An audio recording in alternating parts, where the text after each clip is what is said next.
mission accomplished po tayo. Katapos pa lamang ng gawain dito sa Kuala Lumpur at babalik na tayo ng Singapore. Nandito po tayo ngayon sa Times Square dito sa Kuala Lumpur. Ayan. Ayan.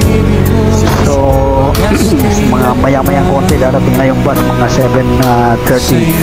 So, thank you Lord. Maraming salamat sa Panginoon sa gawain na tagumpay.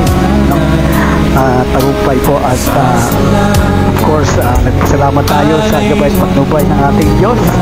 At ayan, shortly ay iniintay ko na lamang yung bus na pabalik ng Singapore. Ayan, God bless us po.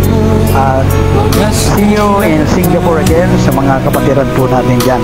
Lord God.